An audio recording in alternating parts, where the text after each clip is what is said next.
Goeiemôre LCF. Het is lekker om vanoggend weer saam met julle te wees en die woord van die Here aan julle te bedien. Kom ons bid saam. Vader, mag U die woord wat vandag uit gaan seën. Here, mag U ons help om te verstaan wat U groot plan in die wêreld en in die nasies is. En Here, mag U goeie vrug in ons lewens voortbring deur vanoggend se woord. Ons bid dit in Jesus naam. Amen. Nou soos wat julle almal weet hier by LCF is ons baie lief vir Israel. Ons is baie lief vir die Joodse volk. Ons glo nie dat ons hoef Jode te word nie, en ons hoef nie alles te doen wat hulle doen nie, want ons leef nie onder hulle verbond nie, ons leef onder 'n nuwe verbond. Maar tog glo ons dat ons staan saam met Israel en saam met die Jode, en ons is lief vir hulle, en ons wil die liefde van Jesus ook aan hulle uitdra. En vanoggend, 27 September, is natuurlik ook 'n baie belangrike dag in die feeste van Israel, dit is Yom Kippur. En Yom Kippur loop uit op die fees van Tabernakels. En vanoggend wil ek met julle 'n bietjie gesels oor die feeste van die Here, want onthou die Bybel sê nie dit is die feeste van Israel nie, hy sê dit is die feeste van die Here. Nou weer eens, ons is dankbaar as gelowige mense, dat ons nie onder 'n ou verbond hoef te leef nie, en ons hoef nie alles te doen wat die Jode doen nie. Maar tog moet ons ook onderskei, dat daar sekere goed in die Ou Testament, wat God die Vader wel gegee het, as vir almal, en vir die nasies. En een van dit is die feeste van die Here. Moet ons die feeste slaafs navolg? Nee, glad nie. Maar mag ons deel wees van dit en die wonderlike profetiese betekenis van dit verstaan? Verseker, ons moet. Dis hoekom ons die Ou Testament in ons Bybels ook het. So wanneer die Bybel praat van die feeste van die Here, dan moet ons baie onthou dat elke fees wat daar in die Bybel is, het 'n tweedoelige doel. Eerstens is die fees om iets in herinnering te roep van wat God gedoen het in die verlede. Tweedens is die fees om iets wat in die toekoms te gaan gebeur profeties te verstaan. En kom ek gee vir julle 'n voorbeeld. Paasfees en selfs Pinkster, wat 'n rukkie na dit was, het 'n terugblik gehad of 'n uitkyk gehad op die uittog uit Egipte uit. En dan het dit 'n vorentoe kyk gehad op Jesus Christus, want onthou, hy is die lam geslag vir ons op Paasfees. En op die Heilige Gees wat dan uitgestort is tydens Pinkster. Nou is daar nog 'n fees en hulle praat van die fees van Tabernakels of die Sukkot, die hittefees. En dit is die derde groot jaarlikse fees, wanneer die Joodse volk in Jerusalem bymekaar kom, en nie net om die voorsiening van God in die woestyn te onthou nie, maar ook om uit te kyk na die messiaanse era wat sal plaasvind. Nou ons weet, dit is Jesus Christus. En ons weet dat hy eendag sal terugkeer op die wolke. Nou dit is baie belangrik om te verstaan dat die fees van Tabernakels is nie net 'n fees vir Israel nie. Selfs in die Ou Testament al was dit 'n fees vir die nasies, en in Joodse tradisies is dit 'n fees vir die nasies. Die hittefees of die fees van Tabernakels is uniek, omdat die Joodse tradisie dit sien as 'n tyd waar die nasies genooi word om tydens hierdie fees na Jerusalem te kom en saam met die Joodse volk die Here te aanbid. Hierdie tradisie het die eerste keer ontstaan uit opdrag aan Moses, en toe hulle 70 bulle, wat die 70 nasies verteenwoordig het, moes offer. Ons lees van dit in Numeri 29 vers 1 tot 35, en dit kom ook uit Joodse tradisie uit. Dit is 'n fees van groot vreugde, wat die herfsoes en die insameling van die vrugte van die land vier. So wat beteken dit vir ons? Dis 'n fees van groot vreugde, wat die groot oes van siele vanuit al die nasies vier. Nou voordat ek verder gaan, wil ek graag vir julle 'n inset speel van Leandra, wat die fees van Tabernakels in Jerusalem bygewoon het. Kyk gerus hierna, en dan gaan ek aan met my boodskap. Ek en my skoonsussie was verlede jaar baie bevoorreg om die fees van Tabernakels in Israel te kon bywoon. Skrikkerig het ons alleen op die vliegtuig geklim, maar ons was opgewonde om die fees van die nasies, soos wat ons lees in Sagaria 14 vers 16 te kon bywoon. Toe ons in Israel aangekom het, het ons oral 'n klomp hitte gesien, wat die mense by hulle huise oprig, wat deel vorm van hierdie feesvieringe. Die ICEJ by die laaste 39 jaar al, tydens hierdie tyd, 'n fees vir die wêreld, om saam in Jerusalem en Israel die fees van Tabernakels te vier, en die koning van alle konings te kom aanbid in hierdie tyd. 'n Paar van die hoogtepunte vir my was die openingsaand wat ons kon bywoon, 'n openligdiens naby die Dooie See. Tydens hierdie diens het ek so oor die skare gekyk en ek het mense gesien van elke nasie, volk en taal. En dit het my laat dink aan die gedeelte in Openbaring 5 vers 9, waar God sê, sy bloed het betaal vir elke stam, nasie en taal. En al kon ons mekaar se taal nie verstaan nie, het almal wat daar was, hulle hande omhoog gelig en die Here aanbid. Tydens hierdie fees word daar baie wonderlike leringe ook gegee vir die mense. Ons was bevoorreg om vir hom Angus te kon luister en waar hy ook vir die wêreld uitgenooi het om te sê, ons moet die Here eerste stel in alles wat ons doen. In die einde van die fees word daar 'n groot optog gehou, waar elke land met hulle vla en hulle mense deur die strate van Jerusalem stap. En langs hierdie strate staan daar dalk van die Joodse mense, wat dan kyk hoe ons deur die strate stap en hoe ons glimlagte kan uitdeel en Jesus se liefde vir mekaar kan wys. Soos wat die Joodse mense na ons kyk en hulle roep uit, "Thanks for coming, thanks for loving us." Besef ek maar net dat dit 'n tyd is wat die Here in sy woord sê en dat ons eintlik maar in daai profetiese tye inbeweeg, soos wat ons opgaan na Jerusalem toe om hierdie fees van die Here saam met die Jode te kan vier. Wat 'n wonderlike geleentheid om in 'n tyd soos nou te kan leef. As die Here wil ons graag volgende jaar 'n groep mense saamvat om hierdie fees van die Here in Israel te gaan vier. As jy voel die Here nooi jou uit, begin daaroor te bid en begin te spaar. Dan kom jy saam om die fees van die Here in Jerusalem saam met ons te kom vier. As gevolg van COVID-19 is ons ook bevoorreg om hierdie fees hierdie jaar van die 2de tot die 8ste Oktober hier by LCF te kan aanbied. Ons nooi julle uit, word deel van dit en kom en ons aanbid die Here en wees deel van die fees van die Here hier in Vanderbijl ook in hierdie tyd. Ja, baie dankie vir my vrou Leandra, omdat dit so mooi vir ons verduidelik het. Ek wil graag vir julle die gedeelte lees, wat sê dat hierdie fees van Tabernakels is die fees van nasies. In Sagaria 14, vers 16 tot 19 sê hy die volgende: Al die mense wat oor is uit die volke, wat teen Jerusalem opgetrek het, sal jaar na jaar kom, om die koning, die Here die Almagtige, te aanbid, en om die hittefees te vier. Geen volk op aarde wat nie na Jerusalem toe kom om die koning, die Here die Almagtige te aanbid nie, sal reën kry nie. Hoor hier. Hy sê die nasie wat nie optrek om deel te wees van die fees van Tabernakels nie, sal nie reën kry nie. En as die Egiptenaars nie kom nie, sal die Here hulle met dieselfde ramp tref as die ander nasies wat nie kom om die hittefees te vier nie. Dit sal die straf wees vir Egipte en vir al die nasies wat nie kom om die hittefees te vier nie. Dis in Sagaria 14, vers 16 tot 19. Nou kom ek vertel vir julle 'n storie wat jou hoendervleis sal gee. Verlede jaar, tydens die fees van Tabernakels in Jerusalem, ek het videomateriaal gesien hiervan, was daar 'n groepie gelowiges, Egiptenare, wat opgekom het na die fees van Tabernakels in Jerusalem. Presies soos wat die woord hier sê. Maar weet jy wat? Gee my hoendervleis. Die video wat hulle vir ons gewys het was, toe hulle na die fees van Tabernakels terugkeer na Egipte toe, en hulle land, toe begin dit te reën in Egipte.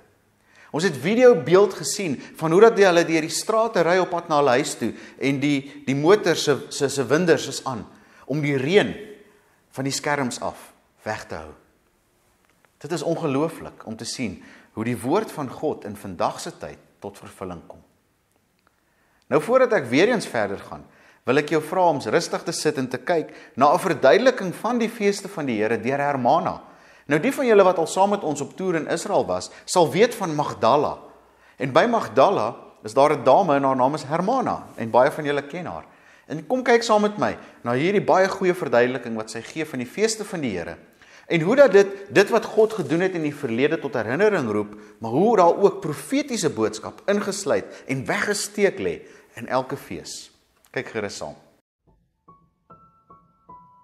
Hey guys, today I want to give you a short but a really easy way to understand the biblical feasts. My name is Hermana and I'm with Promised Land Stories. There are some feasts that Israel commemorate which are not the feast of the Lord, and you won't find them in Leviticus 23, but they're very important to Israel's history, like Purim. It's the story of Esther when they were in Persia. and they were exiled. And like Hanukkah, it's the time of the Greeks, also a time when Israel's survival was threatened. So as I said, Leviticus 23 lists the feasts of the Lord, and it's almost as if God wants to say to Israel, listen, what you've been exposed to in Egypt, all those pagan orgies that involved celebrations around their deities, I don't want you to have anything of that. So God gives them feasts that create a culture and gives them reason to commemorate the history that He's walked with them from the time that they came out of Egypt. Today, when you and I look back, we can clearly see that these feasts are rehearsals for the Messiah. Before we begin, it's important to understand that this ancient calendar was an agricultural one. Around March, April, there was a barley harvest. Around May, there was a wheat harvest. And around September, October, there was a fruit harvest. And you will see when we begin to develop this, how all of this plays out very logically. Okay, now this is going to be much easier if you do it with me. So get a piece of paper and a pen, then let's draw a shallow menorah. I want you to have an open space over there, and kind of halfway through the page, you get them equispaced, okay, 7 branches. And then you turn it this way. First thing is, on this end, you write Sabbath. Of course, God sanctified time at creation when He rested after 6 days of creation. But when the Israelites came out of Egypt, they were slaves. They had no rest. They had to work all the time. And it was Yahweh's way to restore their dignity, to let them know that they are free. They can take time off. Time just to get your soul back, to relax, to quit those hard work just for 24 hours. Enjoy your family, enjoy creation, enjoy the relationship with the Lord. It's beautiful to see in the parks of Israel how on Shabbat, Jewish families walking around and just strolling. And this feast is the basis for all of the other set-apart times. Now they organize themselves in clusters of 3. There's the first set, here's another feast, and then there's another cluster of 3. Let's look at these feasts at the time of the barley harvest. Okay, first of all, we had a 1-night blood feast.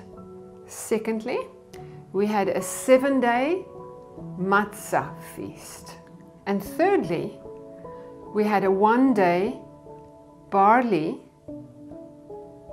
first fruits feast. Let's see how these were fulfilled through Israel's history. It's very easy. When they came out of Egypt, the first night of Passover, they had to roast a lamb and put some of the blood on the doorpost so that the angel of death would not kill them. Immediately after that, the instruction was that they had to eat unleavened bread for 7 days. And then on the day after Shabbat, the priest had to wave a sheaf of fresh cut barley before the Lord at the temple. This was the first fruit offering to say thank you for the barley harvest. That's the first 3 feasts, and they fall under the name Passover. And it's logic, right? It was the time when the angel of death passed over them because of the blood on the doorpost. The next one is around the wheat harvest. It was called the Feast of Weeks, Shavuot in Hebrew. For 7 weeks, they had to count the omer. Now, what was the omer? I'm not quite sure how they did that. The rabbis differ, but maybe they just counted the plants in their first plot of grain that they prepared for that season. Like going down the rows, 1, 2, 3, 170, 369, 923. And then the next day, the same thing, 1, 2, 3, and to the end of that whole plot of land, going through the rows every single day, day 1 to day 49. It's interesting that this is the longest stretch of obedience that is required in the Bible. You had to make sure that no animals was eating your harvest. No humans were stealing it. You just had to watch over it and you had to wait for it to ripen. Not a hard thing to do, just count, but day after day after day being faithful and to keep it up. Then on the 50th day, you would go into that plot of land and you would cut off the harvest and you would grind up the wheat and you'll bake 2 loaves with yeast. And then the priest had to wave the loaves before the Lord in his presence. And that was again a first fruit offering, this time of the wheat harvest, and again saying thanks to God for his provision. Now let's look at the third cluster of feasts. The first one, trumpets. The next one, atonement. And the last one, the Feast of Shelters. You may know this by the name, the Feast of Tabernacles. According to Leviticus 23, verse 23 to 25, they had to celebrate this day by sounding trumpet blasts. Now remember that this is a harvest festival, so the fruit harvest is very sensitive. If the weather doesn't work together, you can lose your whole harvest overnight. I remember years ago we had a prune tree and it rained too much, and the very next morning all the fruit had dropped onto the ground. Here in Galilee, some of my friends lost their mango harvest one day just because there was a heat wave and the fruit fried on the trees. So when this trumpet is blown, it was the way to say, all the harvesters, all the hands that are available, please come and help us. We need to get this harvest in quickly. So for 10 days they would pick, and on the 10th day they would balance the books. The first pressing, the extra virgin oil, would go to the temple, and then the rest of the olives or the oil you can take for yourself. The first vats of wine go to the temple, the rest go to yourself or to your neighbors. The first pomegranates, the first figs, the first dates, all of it the same. Goes to the temple first and then to you. And there is a tallying of books. There's a record that is held to say, did you give your tithe? Did you give to the poor? And did you get some for yourself? Finally, the shelters, Sukkot in Hebrew. Just to clarify, the Feast of Trumpets in the ancient Hebrew culture is a ram's horn that looks like this and it sounds like this.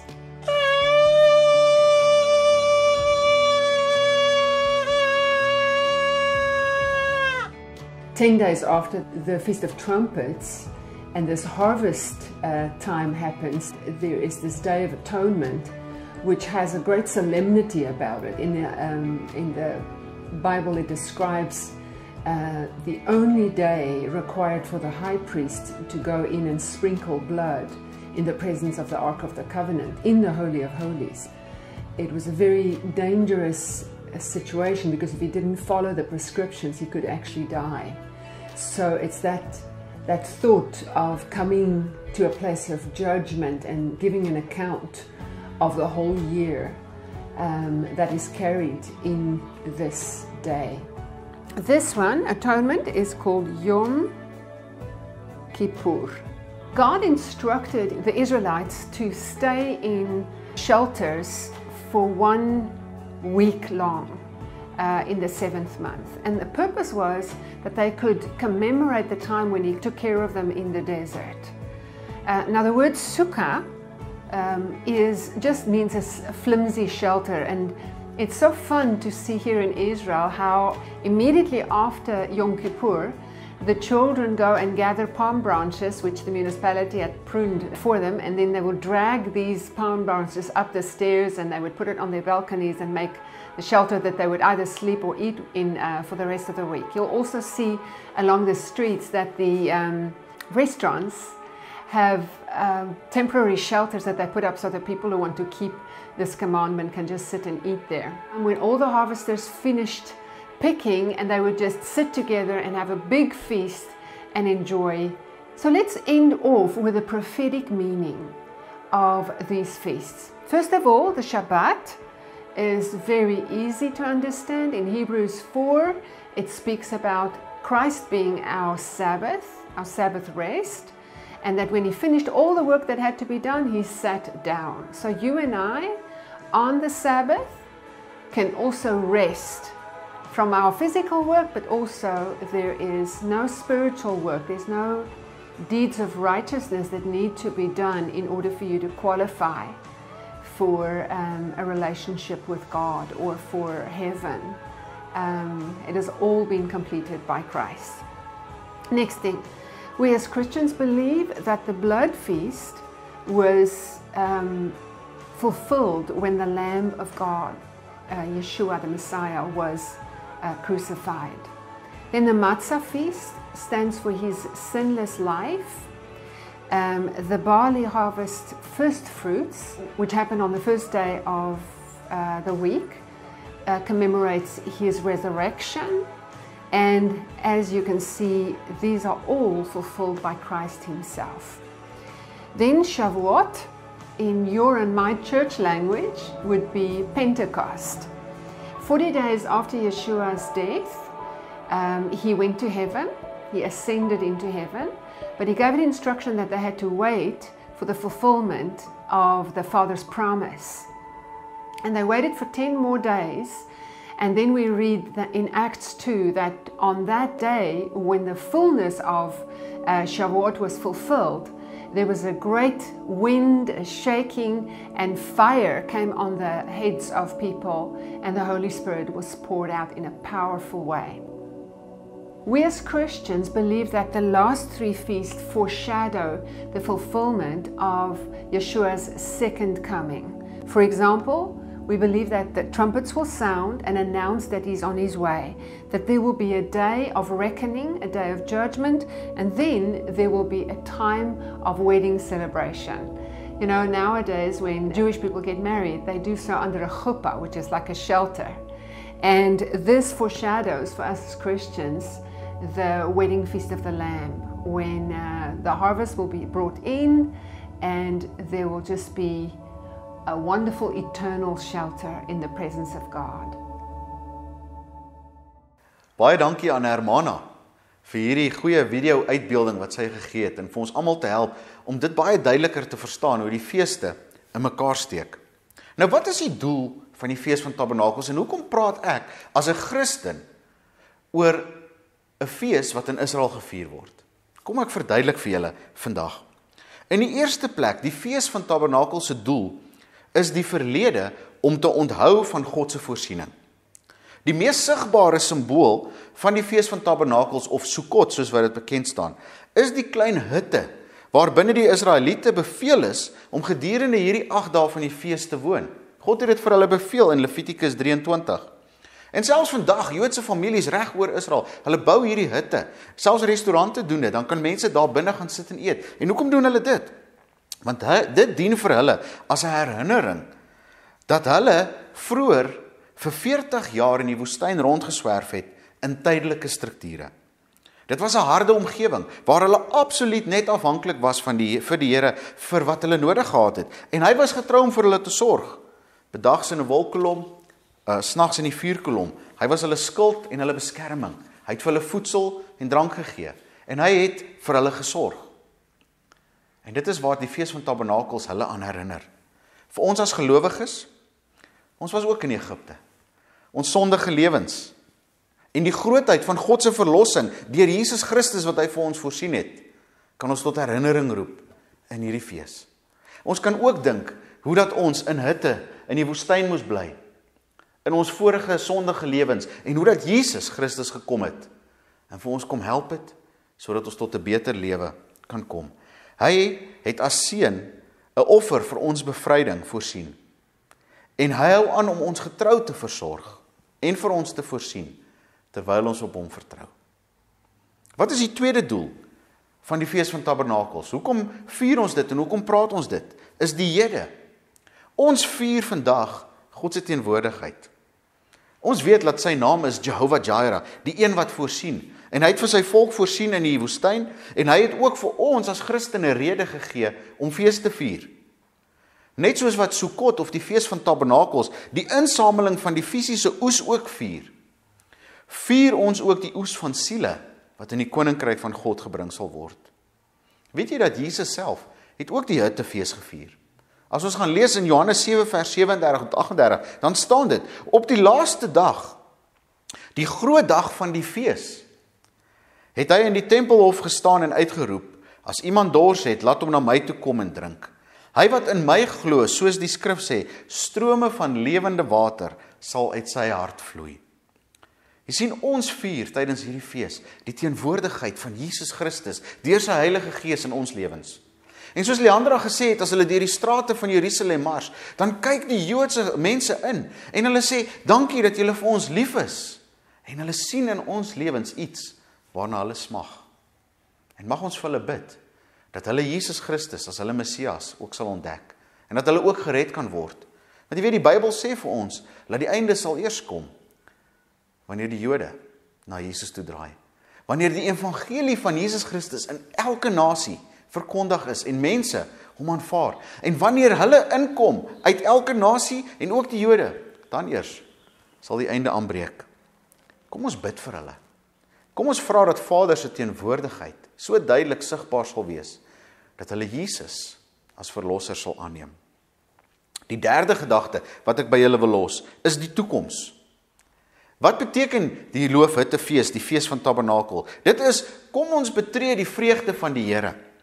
Jy sien, dit word ook die fees van vreugde genoem, want God beveel sy volk om hulle 7 dae lank voor hom te verheug. En hierdie fees wys ook op die toekoms, want saam met die fees van Tabernakels loop ook die Feast of Trumpets, die fees van die basyne, of die trompette. Jy sien, en hierdie fees wys vir ons op die toekoms, wanneer die wêreld met die koms van Jesus uiteindelik onderworpe sal wees aan die koninkryk van God.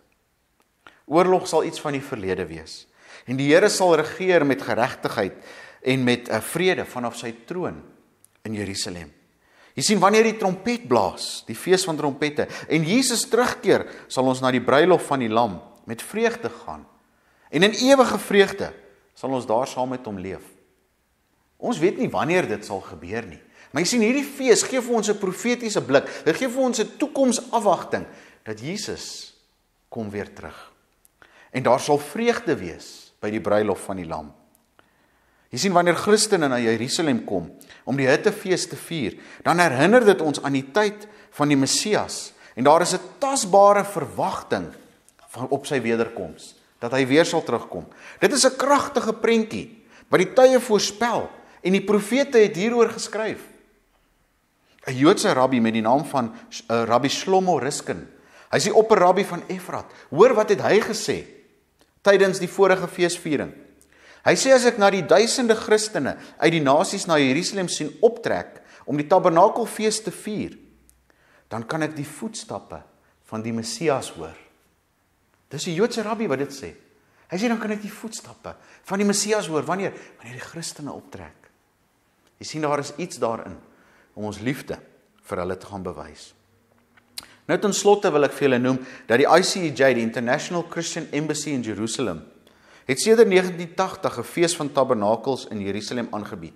Met meer as 5000 mense van meer as 80 lande wat jaarliks opdaag om die koning van alle konings in die stad van die konings te kom aanbid. Die stad van die koning te kom aanbid. En hierdie jaar gaan ons weer eens deel hê aan dit. Ongelukkig as gevolg van COVID-19 kan ons nie fisies opgaan na Jerusalem toe nie. Maar die ICEJ het besluit, kom ons vat die fees in die nasies in. En weer eens, deur Zoom en deur die internet, kan ons deel hê aan die fees. En van 2 tot 8 Oktober gaan ons ook die fees dan aanbied hier by LCF in die aande. En jy kan registreer op die Mobi site, livecf.mobi, om deel te wees. Elke aand van die 2de tot die 8ste Oktober gaan ons betrokke wees met uitsendings vanuit Jerusalem. Lewendige aanbidding, 'n wonderlike woord wat bedien gaan word, en ons gaan saam vier die fees van Tabernakels. En wanneer ons dit vier, dan gaan ons aan hierdie 3 dinge wat ons genoem het dink. Die eerste ene, kom ek noem dit weer, die verlede, God se voorsiening om vir ons Jesus te gee. Die tweede ene, wat het ons genoem? Die Here, ons vier sy teenwoordigheid hier by LCF saam met die nasies reg oor die wêreld. En die derde een is, kom ons dink oor die toekoms, want Jesus kom weer terug. Hy kom vir 'n ryk sieleoes. En daar's soveel profetiese verwagting in hierdie fees opgesluit. Sal natuurlik ook volgende jaar, as die Here wil en ons toelaat, weer mense opneem na die fees toe in Jerusalem. En as dit iets is wat in jou hart brand, begin daaroor te droom. Mag die Here julle seën. En soos wat ons in hierdie tyd leef, mag ons ook die fees geniet. Mag ons die wonderlike dinge wat God die Vader vir ons uit sy woord uit gee en vir ons oopmaak in hierdie tye, hierdie wonderlike openbaringe, mag ons deel hê aan hierdie dinge. Ek wat Sakkie is persoonlik, ek is so bly dat ek leef in 'n tyd waar my geloof in Jesus Christus vir my bevestig en vir my die openbaring gee dat hy is besig in hierdie wêreld. En hy is besig in sy volk, die Jode, en hy is besig in sy land, Israel, en hy is besig in ons lewens. Ek is so dankbaar dat ek kan deel wees van 'n gemeente soos LCF, waar ons sê ons is waarlik 'n ritkerk. Wat is 'n ritkerk? 'n Rit was 'n heidense dame wat betrokke was by 'n Joodse dame, Naomi, en gesê het, so waar as die Here leef, saam met jou sal ek 'n pad loop. Moet ons Jode word? Nee. Moet ons Christene wees wat lief is vir Jode en vir Israel? Verseker. Mag ons 'n ritlewe lei, waar ons hulle dan ook ondersteun. En wanneer ons die geleentheid het om Israel te seën, kom ons doen dit, want die Here sal jou ook seën. Vanoggend wil ek graag saam bid, en ons wil bid vir die ICEJ, ons wil bid vir die Fees van Tabernakels, wat van volgende week af hardloop. En ek wil bid vir jou, en vra dat die Here met jou 'n goeie pad sal loop, van voorsiening, van vreugde, en sy teenwoordigheid jou lewe sal vul. Kom ons bid saam. Hemelse Vader, ek dank U dat ek vanoggend vir ons gemeente kan vertel van die Fees van Tabernakel en van die feeste van die Here, soos dit in die Ou Testament opgesluit is, en laat ons as gelowige mense deur ons geloof in Jesus Christus ingeënt kan wees in hierdie groot plan wat U met die wêreld het. En Here, dat ons kan leer uit die verborgenheid wat daar in die feeste lê, en laat dit vir ons as Christene geweldige voeding en simboliek kan gee. Dankie dat ons deur Jesus Christus kan deel hê aan hierdie wonderlike dinge. Dankie vir 'n nuwe verbond waarin ons kan wandel, maar laat ons ook kan terugkyk na die ou verbond en die waarheid en die waarde van dit kan raak sien. Here Jesus, kom en lei ons in hierdie tyd en wys vir ons hoe om deel te wees van hierdie fees. Here, sonder om te word iets wat ons nie is nie, maar om Christen en gelowig te bly, maar deel te hê aan hierdie wonderlike waarhede uit die Ou Testament. Kom en seën hierdie jaar die Fees van Tabernakels, kom en seën die ICEJ, en Vader, seën elkeen wat luister na hierdie boodskap, met vrede, met U teenwoordigheid, met voorsiening en met ryke vreugde. En ek dank U daarvoor, ek bid dit in Jesus naam. Amen. As jy vanoggend na hierdie boodskap geluister het, en jy het gehoor ek gebruik die naam van Jesus, en jy sê ek het 'n honger in my hart, ek het 'n honger in my hart om hierdie Jesus te leer ken, om hierdie Jesus te volg, en om ook deur hom ingeënt te word in hierdie wonderlike plan wat God met die nasies het, dan wil ek jou vra om vanoggend hierdie gebed saam met my te bid. Here Jesus, U is die enigste manier hoe ek kan deel word van God se groot plan. U is die enigste manier hoe ek kan deel word van U gedagtes, van U profetiese planne vir die nasies. Here Jesus, sal U asseblief in my hart kom woon. Sal U asseblief my lewe kom neem. En vanoggend onderwerp ek my lewe aan U, Jesus, die koning van die konings, die koning van die nasies. Ek onderwerp my lewe vanoggend aan U. Kom en neem my hart in besitting en maak my deel van hierdie wonderlike pad waarop ek moet loop. Ek dank U daarvoor in Jesus naam. Amen. Mag julle 'n wonderlike dag hê verder. Geniet Sondag, geniet vrede en mag die Here julle seën in alle opsigte. Amen.